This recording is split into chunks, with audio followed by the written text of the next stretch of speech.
Hi, class. Welcome back. We are on tissues, and we've already covered the introduction to tissues. We did the comparison of epithelial tissue to connective tissue. We know the different types of questions we would need to ask ourselves to first say, hey, are we looking at epithelial tissue or are we looking at connective tissue? And remember, the differentiating factor was, do we have a bunch of cells closely packed together, or do we have cells that are scattered far apart that have a lot of protein fibers scattered throughout? If we have lots of cells with little extracellular matrix, that's epithelium. If we have cells scattered far apart with lots of extracellular matrix, well, that's connective tissue. And that's what the first sentence says here, right? Consists of widely spaced cells separated by protein fibers and ground substance. The protein fibers and ground substance, we call that the matrix or extracellular matrix. Now, connective tissue is the most abundant and variable type of tissue that we have, and it's found in all parts of the body. Its functions, by its name, connective, can connect organs to each other. It even connects the epithelium to the rest of the body. It's involved in support and protection. I mean, physical protection and immune protection. Immune because blood is connective tissue, and the immune system is not just made of uh, antibodies, but white blood cells. So we have white blood cells and we have red blood cells. The white blood cells play a very important role in our immune system. In terms of physical protection, well, we have supporting connective tissue like your bones and your cartilage. Okay, that's important. Connective tissue is also used for storage of energy and heat production because of our fat cells. Our fat cells are called adipose cells or adipocytes. Some of the characteristics of connective tissue, they're highly vascular. They're highly vascular, meaning really good blood supply. Connective tissue has a good blood supply with a few exceptions.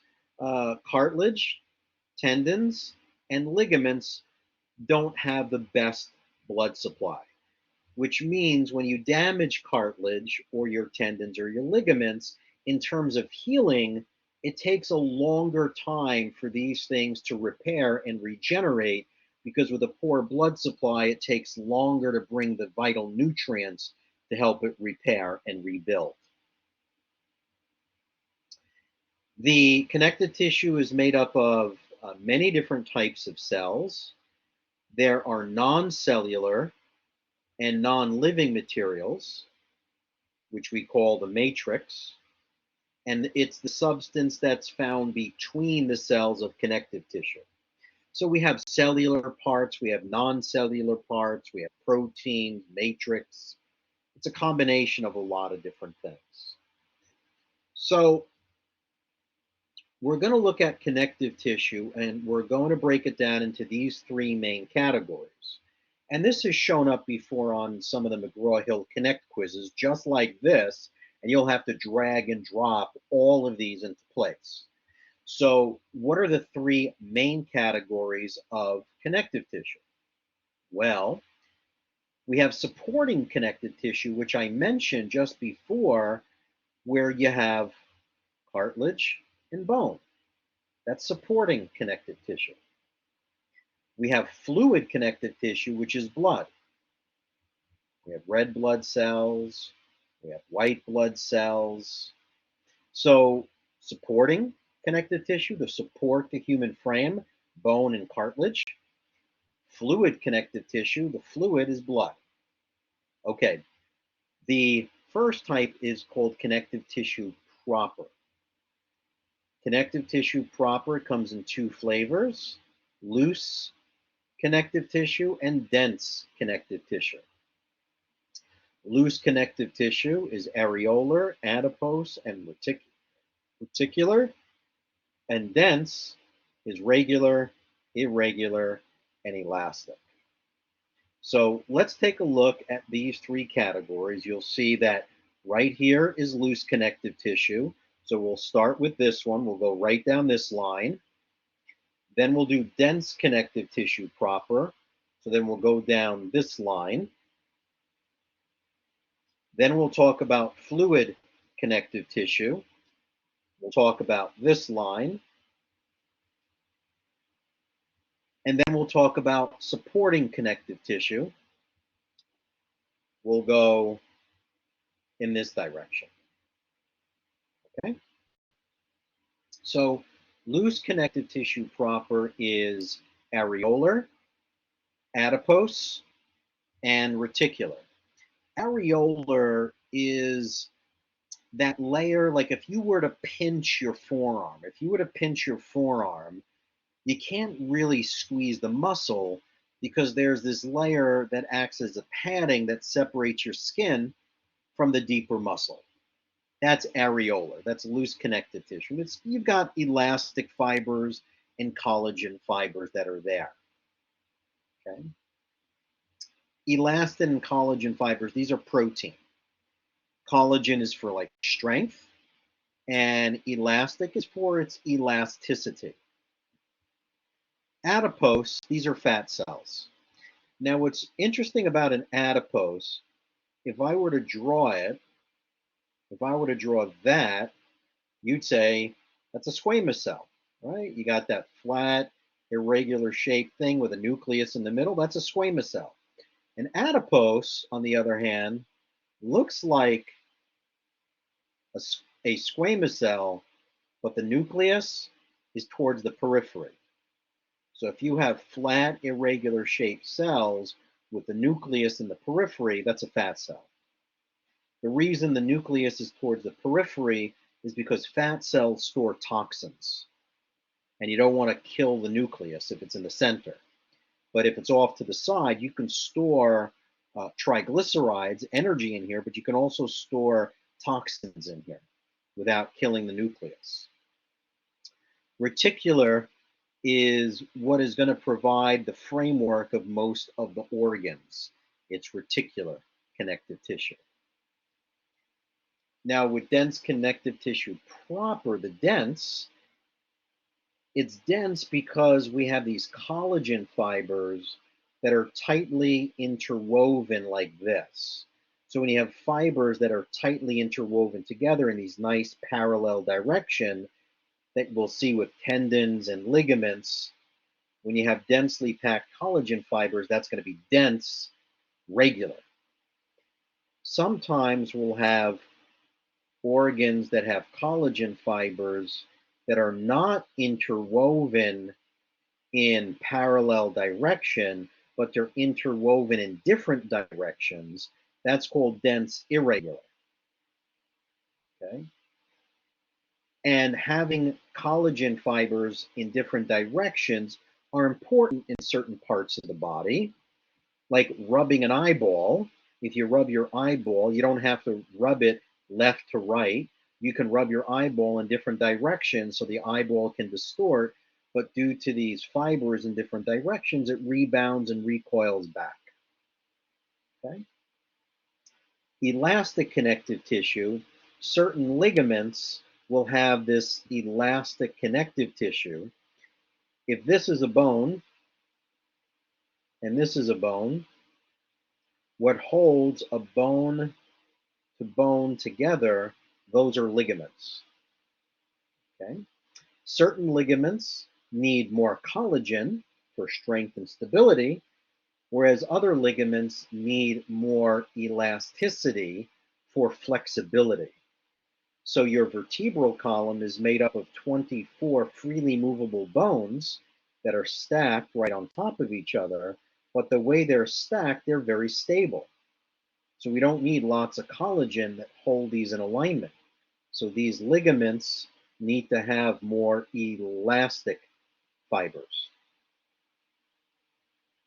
Okay, so we knocked out these two.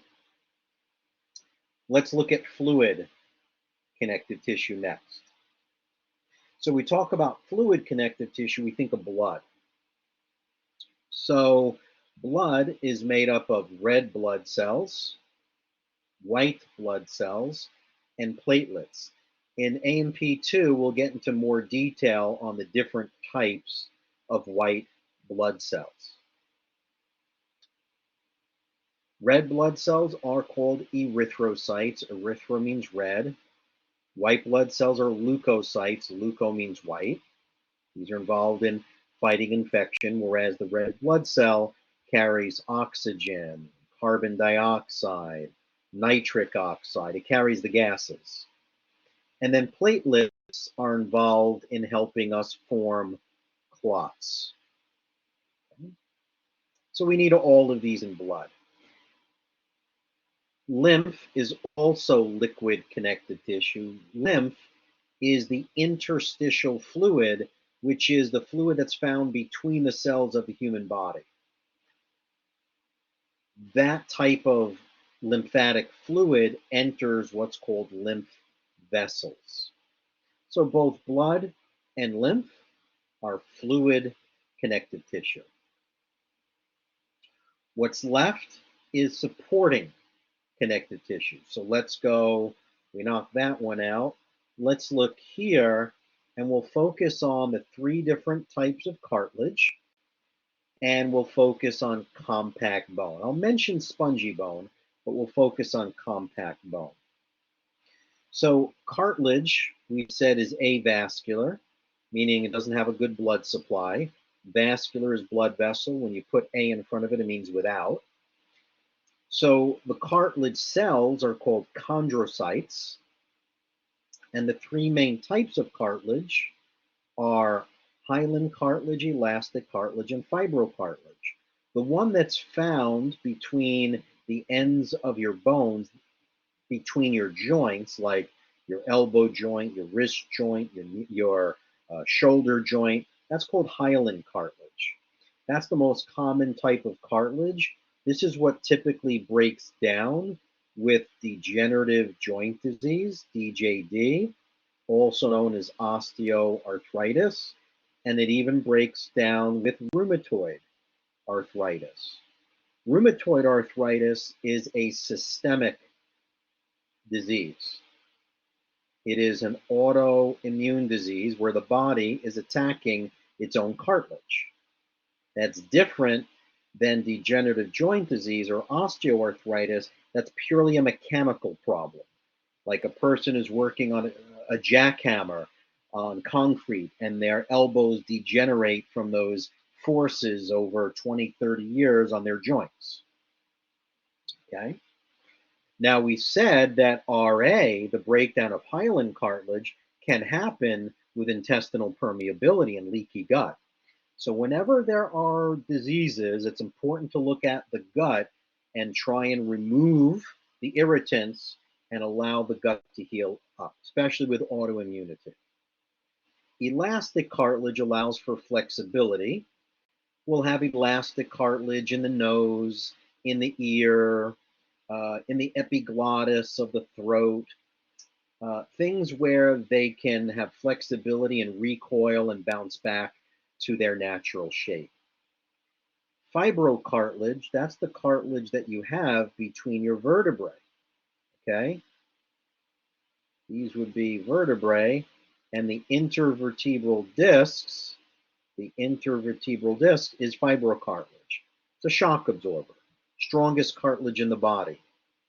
Your meniscus between the knees, the meniscus is also fibrocartilage.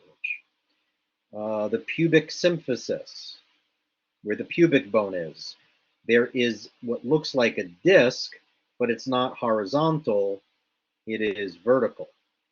It's still fibrocartilage between the two pubic bones.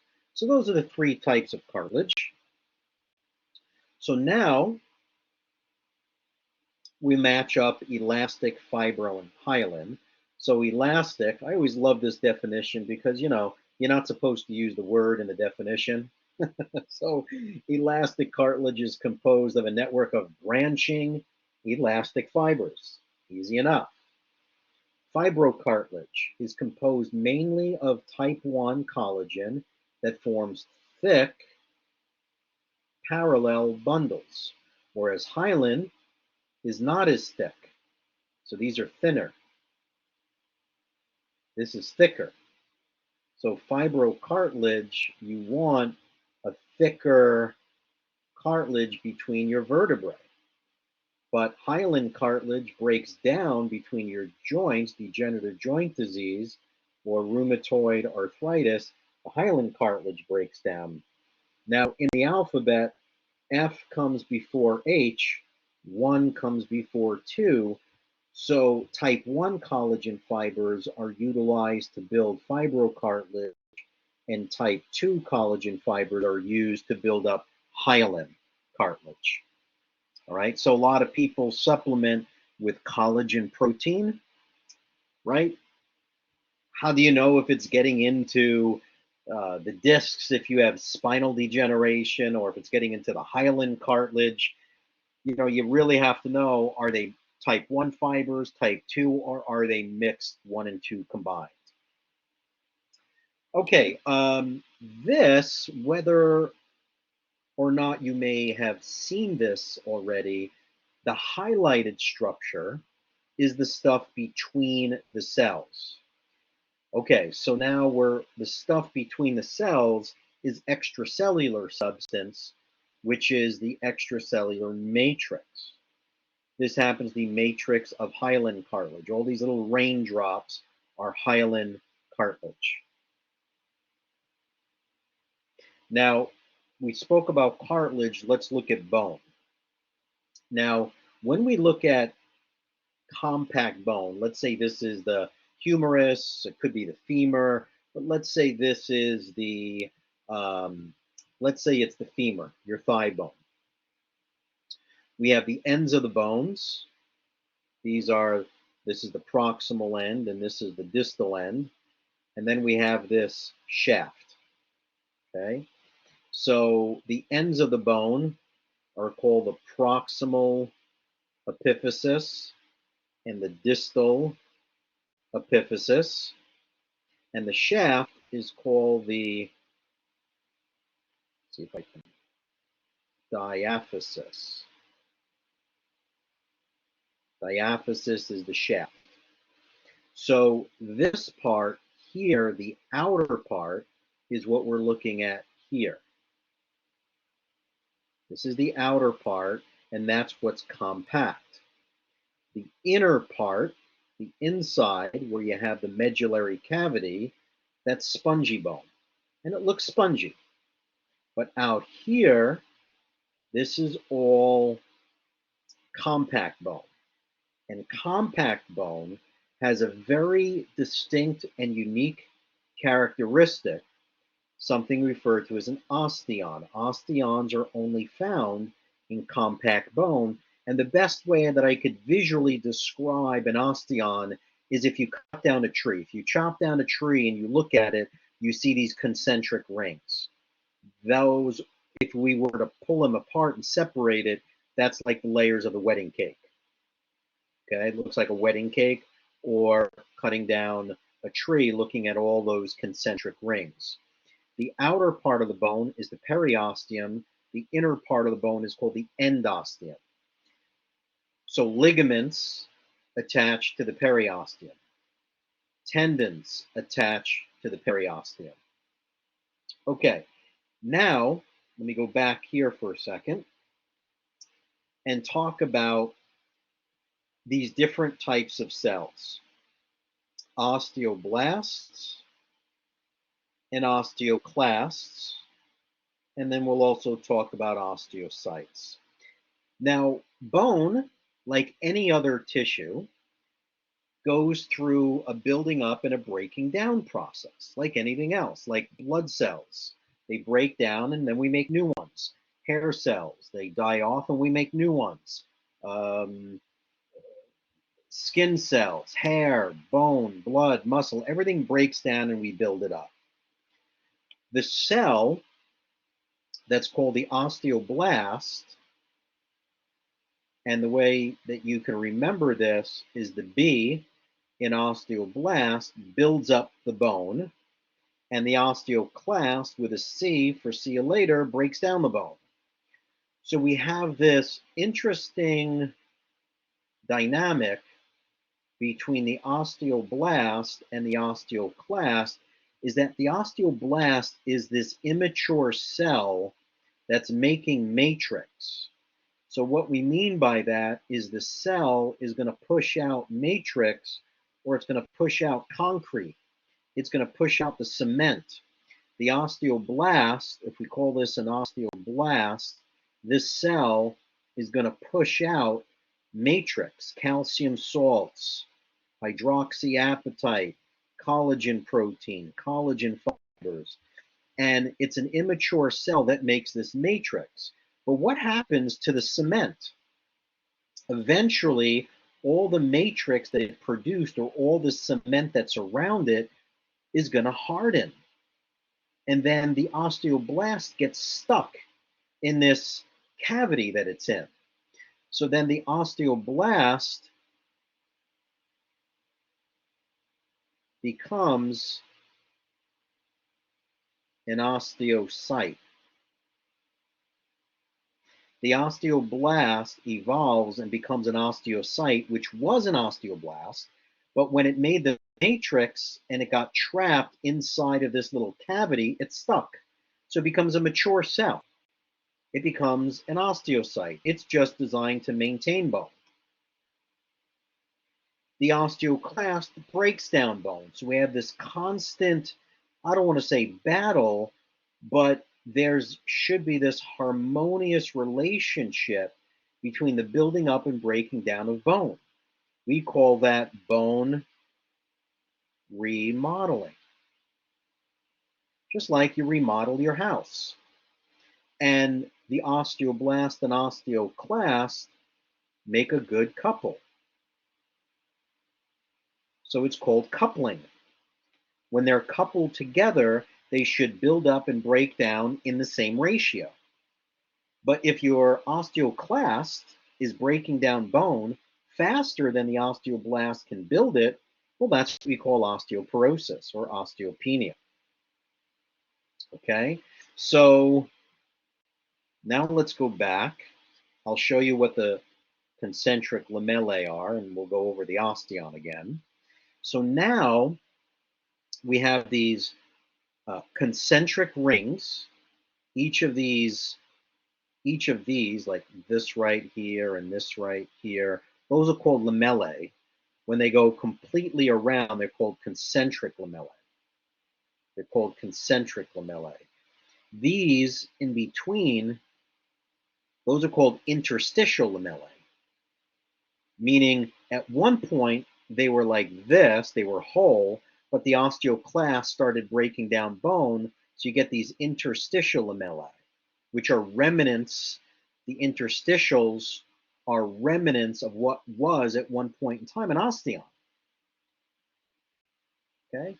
Notice that bone is very vascular. In the middle, in the center, we have the central canal, also known as a Haversian canal. And what we have in there are arteries, veins, and nerves. So these arteries, veins, and nerves are going to feed the bone. Maybe it's going to feed it calcium. Maybe the body wants to break down some calcium in bone and bring it to your muscles or to your nerves.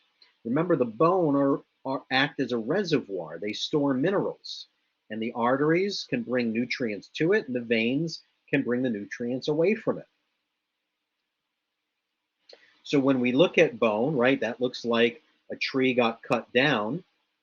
What we have was an osteoblast that made matrix, and when it got stuck in here, now it's called an osteocyte. The cavities that they lie in are called lacunae. So all these little things that I'm circling, those are called lacuna. And what sits in there are the osteocytes. the osteocytes have these little canals, these little extensions. They look like the like spider legs or jellyfish, right? Those little strings here, those canals are called canaliculi. They allow one osteocyte to communicate with another so they can communicate and talk to each other about what's happening deep within the bone. These are the concentric lamellae going all the way around. Okay. Out here, these would be the interstitial lamellae.